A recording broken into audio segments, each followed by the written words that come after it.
3 scoring drives in 4 possessions, including a successful 2-minute drill and a 28-yard touchdown on a go ball while being hit. Not only was he great through the air, but he was also the team's leading rusher. The only person who wasn't impressed? Dart himself. Daboll said Dart told him postgame that his performance was mid. You know, what's mid now mean? That was mid. You know, that was his response. You know, he's pretty hard on himself, I'll say that. Yeah, you got to ask him about what mid means. I feel like, you know, personally, like I'm really hard on myself. So in those moments, like I want to capitalize on that. You know, those possessions in those crunch time situations, you know, really determine the outcome of games. So, like I said, I feel like I can do a lot more. Daboll was careful not to overemphasize one preseason performance from his rookie quarterback, but he said the traits that Dart displayed were exactly what they saw on tape while scouting him. Next up for Dart and the Giants, joint scrimmages against the Jets, followed by a second preseason game next weekend. From Orchard Park, Kaylin Kaler, ESPN. SportsCenter on the road is presented by Geico. Get more with Geico. J.J. McCarthy is essentially a rookie, having missed all of last season, but he was back under center for the Vikings. They were hosting the Texans in their first preseason first quarter action. 2nd and 9 for the Vikes. McCarthy rolling left, finding Jordan Addison for the 5-yard gain, making that connection early and often, frankly. Next play is 3rd and 4. Here goes McCarthy to Addison one more again on the crossing route. Addison gets upfield, 10-yard gain for the first down. We move along to later in the drive. 2nd and 5 on their own 33. Once again, after the sidestep, finding Addison. Heck of a catch by Addison. Heck of a sightline from McCarthy. Later in the drive, 3rd and 4 now to Lucky Jackson. Cannot make the catch, though. They can't convert. 4th and 4. Vikings going for it. McCarthy finding a way to escape. Here's what Justin Jefferson had to say about it. He's looked comfortable out there. He's going through the motions. I feel like he's making the proper reads. He's not forcing anything. He's just letting the game come to it, which we enjoy. We love to see from him, especially the mobile part, him getting out that pocket on that 4th down. If he can find Jennings the way he found Addison, they'll be just fine. McCarthy 4-7 for 30 yards. Vikings win by 10. So we're back with Herm Edwards to delve a little further into those performances, beginning with one J.J. McCarthy. First game back in nearly a year after he tore his meniscus, took him out all last season. What'd you see from him? He had tremendous poise in the pocket, and you liked it. You're talking about a guy got injured. Now, this is the first time he's coming back in live football game. I know it's preseason, but it's live. He was very good in the pocket and got him some early, easy throws. He is talented now. That throw right there is a difficult throw. Made 2 really good throws on the run. You can see his ability here to run a little bit smart, get out of bounds, little play action to hold the defense. Nice throw here to the boundary. Very nice throw. So, you know, when you look at this guy, I mean, this is why they drafted him. He's just got to stay healthy. But I tell you what, he has a lot of talent this year. Yeah, that's the thing that was so questionable about him coming out of Michigan, was whether or not he was being hidden in that offense, but now he's getting a chance to shine and taking advantage of it.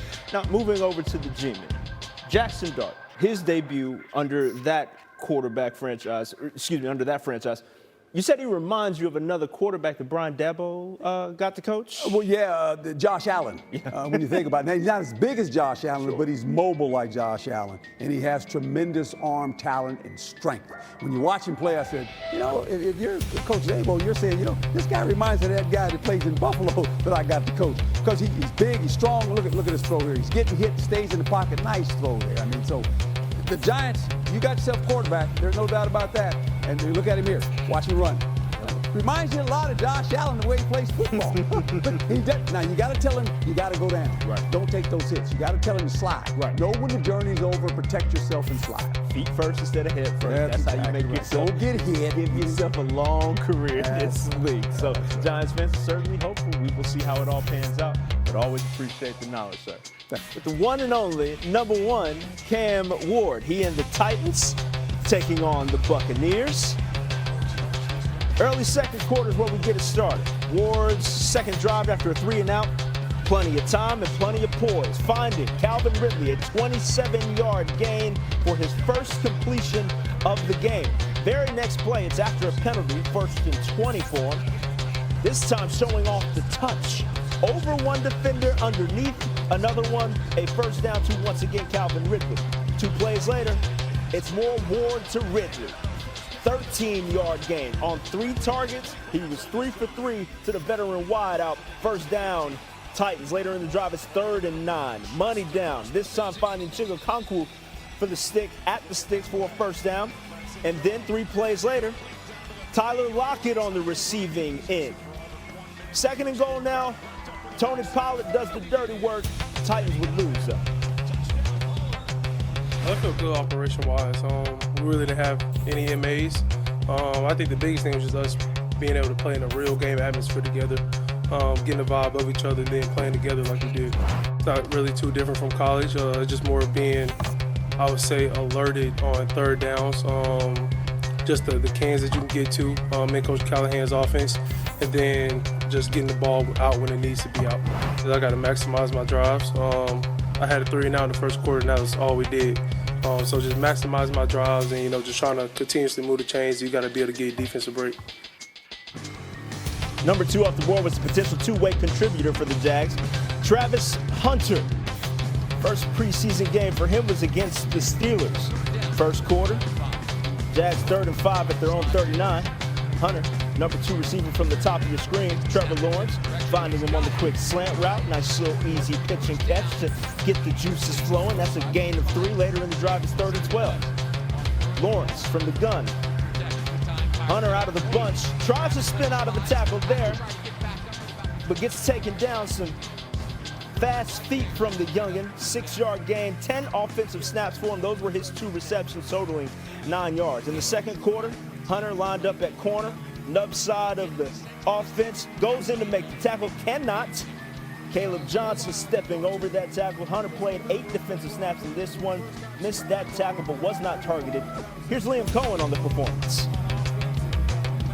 I think he made a couple good catches on some option routes and missed the 1 tackle defensively that I noticed. Like, that was the only things that I kind of noticed about his overall play. In terms of that, I'll have to watch the tape on how he operated defensively a little bit more. He wanted to keep playing offense. After the first drive, he came up to me. He's like, "Can I go back in on O?" I'm like, "No, time to go on D." So that was no problem from a communication standpoint.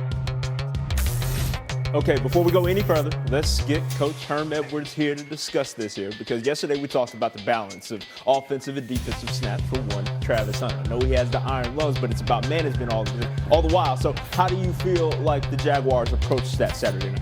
Well, I thought what they did really a nice job of this, allowing him to play offense first. Why? It gets the fan base all excited. What do? First play of the game, they throw him a pass. Throw him a little hitch pass. He catches it. And it really can't go anywhere with it. But they got him involved in the offense early. I mean, the fan base is excited about it here. Same route again, okay. And so here we go. And then he played a little bit of defense. Yeah. I played corner. The issue I have is this, to be quite honest. When the season starts, not preseason, how are they going to use this guy? They're saying we're going to use him 30 plays on offense and